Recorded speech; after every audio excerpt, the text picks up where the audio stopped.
तुमको क्या लगता है, गांव से या घर से रहकर यूपीएससी की तैयारी करना हार्ड है? The answer is no. एक सही प्लान और सही डायरेक्शन आपकी प्रिपरेशन को बहुत अच्छे से आगे बढ़ा सकती है।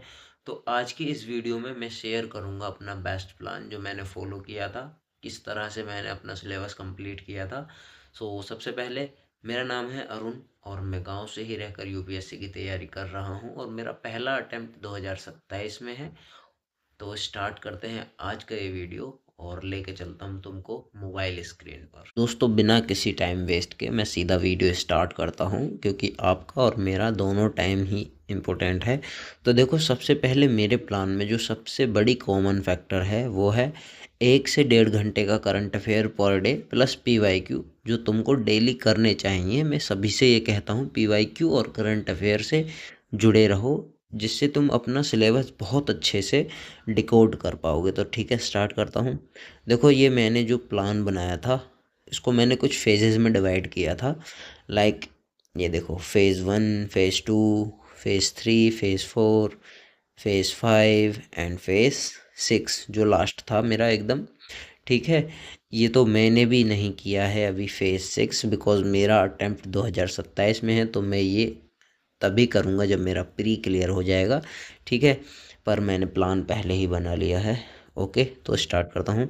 देखो, फेज़ 1 में मेरे जो टाइम टेबल है वो अलग है। मैंने तुम्हारे टाइम टेबल के हिसाब से, जो प्रेजेंटली टाइम है उसके हिसाब से इसको डिज़ाइन किया है। तो मैंने इसको स्टार्ट किया है दिसंबर 1 से, 1 दिसंबर 2025 से। जो पहला फेज़ होगा आपका, उसके मंथ होंगे दिसंबर से मार्च तक। ठीक है, आपको यहाँ लगभग 120 दिन का टाइम मिलेगा जिसमें तुम्हें पॉलिटी, इकोनॉमी, ज्योग्राफी और हिस्ट्री को कवर करना होगा। ये चारों सब्जेक्ट आपके अप्रोक्सीमेटली 50% सिलेबस को कवर करते हैं, बिकॉज ये चारों ही सब्जेक्ट तुम्हारे कोर सब्जेक्ट होते हैं जो प्री और मेंस दोनों में आते हैं। ठीक है, एंड देन अगला फेज़ होगा आपका फेज़ 2, अप्रैल से जून तक, जिसमें आपको environment, science and tech, international relation, society, internal security, disaster management and agriculture, ये सब कवर करना होगा। ये सब कवर करने के बाद अप्रोक्सीमेटली तुम अपना 70% ऑफ सिलेबस का कंप्लीट कर लोगे, जिसको तुम्हें कवर करने में 90 दिन का समय लगेगा। अब ये कहोगे कि तुमने ऊपर 120 दिन का टाइम दिया था, नीचे 90 डेज। तो ये आपके कुछ जो सब्जेक्ट हैं ये बहुत छोटे छोटे हैं जो 10 से 15 दिन में ही कवर हो जाते हैं। तो आप इसको 90 डे में कवर करोगे। ठीक है, और देखो, एक और कॉमन फैक्टर मेरे जो टाइम टेबल में है वो है 8 से 10 घंटे पर डे आपको पढ़ना ही पढ़ना है। स्किप मत करना इस चीज़ को। ठीक है, एंड देन फेज़ 2 के बाद मेरा होगा स्टार्ट फेज़ 3, मतलब कि आप सभी का फेज़ 3 स्टार्ट होगा, जो जुलाई से लेकर अगस्त तक केवल 2 महीने का रहेगा। आपको यहाँ पर 60 डे मिलेंगे। ठीक है, आप ये कवर कर लोगे फेज़ तो आपका अप्रोक्सीमेटली 80% ऑफ सिलेबस कंप्लीट हो जाएगा। आपको यहीं से आंसर राइटिंग स्टार्ट करनी है। ठीक है, और ऐसे एंड एथिक्स इधर ही कवर करने हैं आपको यही 2 महीने में। ठीक है, एंड देन फेज़ 4, ठीक है, जो आपका सितंबर से फिर से दिसंबर तक रहेगा। यहाँ से आप स्टार्ट कर सकते हो टेस्ट सीरीज़। ठीक है, और revision all subject plus answer writing, मतलब जो तुमने अभी तक पढ़ा है उसका रिवीजन करना है, टेस्ट सीरीज़ लगानी है। ठीक है, और आंसर राइटिंग करने हैं, जो आपके 90% सिलेबस को कंप्लीट करवा देगा। रिवीजन करने से ही अच्छे से कवर होता है। तो 90% ऑफ सिलेबस आप यहाँ तक कवर कर लोगे और ये सब करने में तुम्हें मिलेंगे 120 दिन। ठीक है, देन आपका स्टार्ट होगा फेज़ 5 जनवरी से मार्च तक। अभी यहाँ पर आपको प्री फोकस टाइम रखना है अपना, मतलब कि प्री पे ज़्यादा फोकस करना है, जहाँ आपको डेली टेस्ट लगाने हैं, रिवीजन करना है, जो आपका 100% ऑफ प्री का सिलेबस कंप्लीट करा देगा।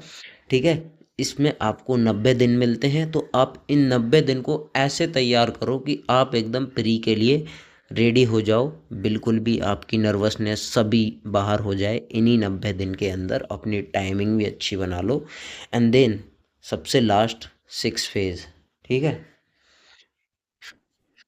फेज़ 6 आपको करना क्या है, do all main subject revision. And answer writing, मतलब कि अपनी जो भी मेंस की टोटल सब्जेक्ट हैं उनका रिवीजन करना है, आपका प्री क्लियर हो जाए तो इसकी यही टर्म है। ये फेज स्टार्ट होगा when we pass the pre, मतलब कि प्री में जब हम पास हो जाएंगे तभी ये हमारा जो फेज है स्टार्ट होगा, और यहाँ पर हमें अपनी सभी मेंस की सब्जेक्ट कवर कर लेने हैं और उनका revision and answer writing. So try to cover 100% of mains syllabus, ये अपनी मेन थीम रहेगी इस फेज की। तो ठीक है, इतना ही था, यही है मेरा बेस्ट प्लान जो मैं फॉलो करता हूँ और आप सभी के साथ में शेयर कर दिया है। अगर आपको ये पीडीएफ चाहिए तो मैं शेयर कर दूंगा मेरे टेलीग्राम चैनल पर, तुम वहां से जाकर इसको डाउनलोड करने तक कर लेना, वहां से जाकर तुम इसको डाउनलोड कर लेना। सो दैट्स इट, इतना ही था आज की इस वीडियो में, और मिलता हूँ आपसे अगले वीडियो में। अगर आपका अभी भी कोई डाउट है तो कमेंट कर देना, and bye bye, take care, best of luck for your preparation, bye.